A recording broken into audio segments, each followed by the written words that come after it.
Buenas tardes. Estoy tan feliz. Hi, good afternoon. I'm so happy. I'm so happy to be here celebrating Juneteenth.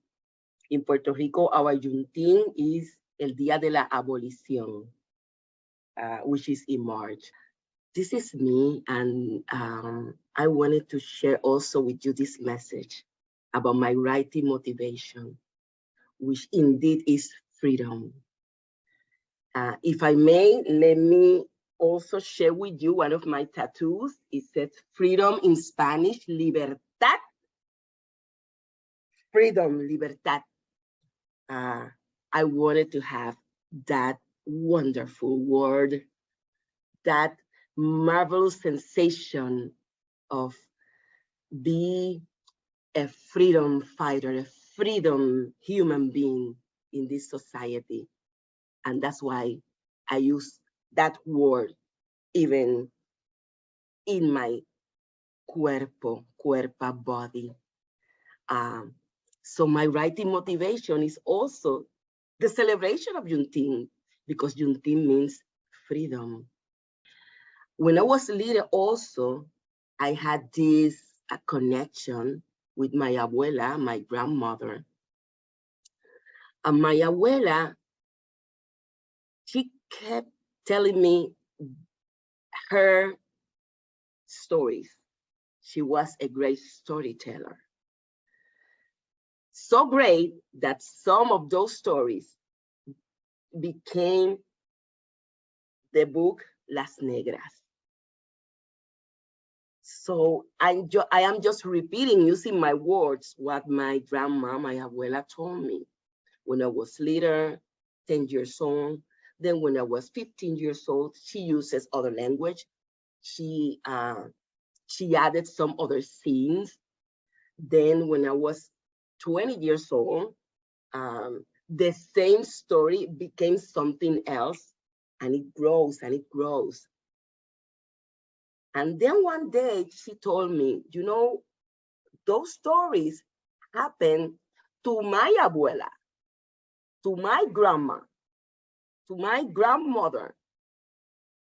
So that makes me a great granddaughter, I think.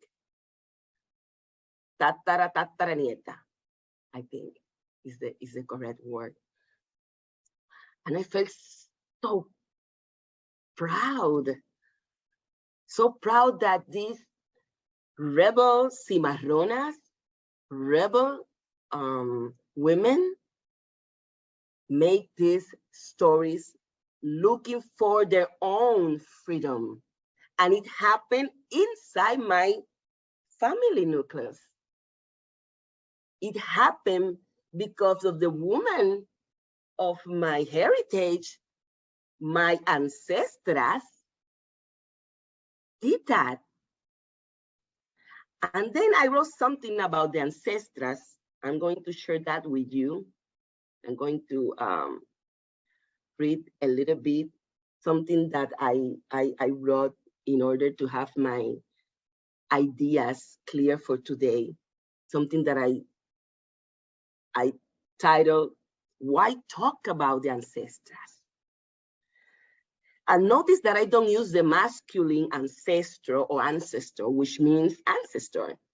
In my perspective, we have a lot of the male nouns throughout history.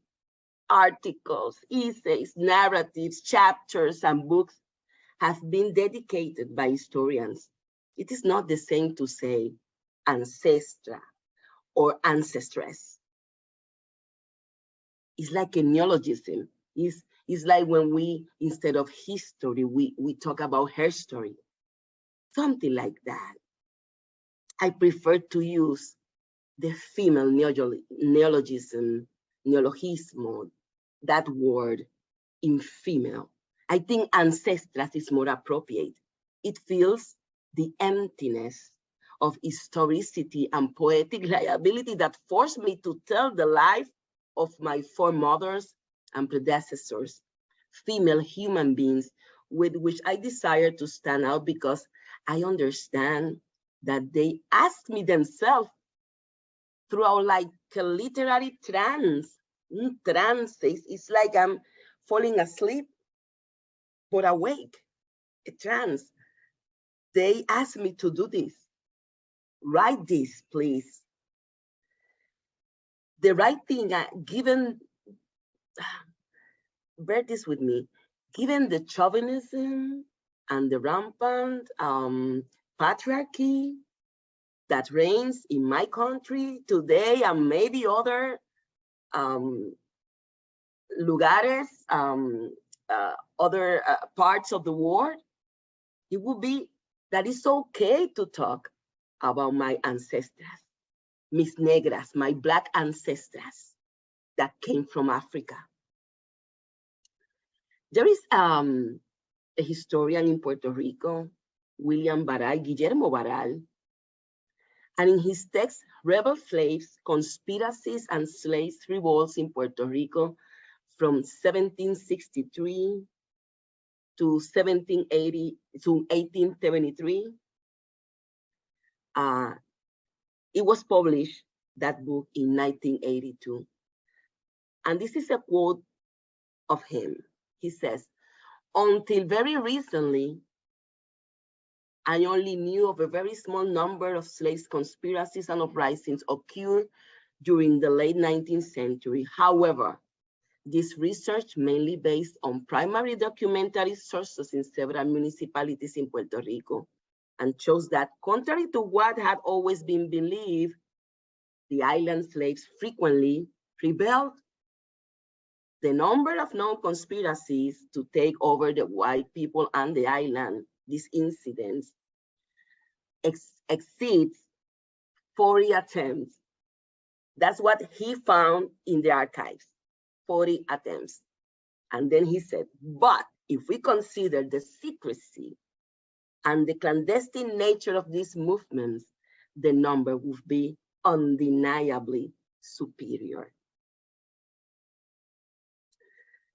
So I kept thinking and thinking, my ancestor, the stories that my abuela says to me since I was a little kid is about those rebellions.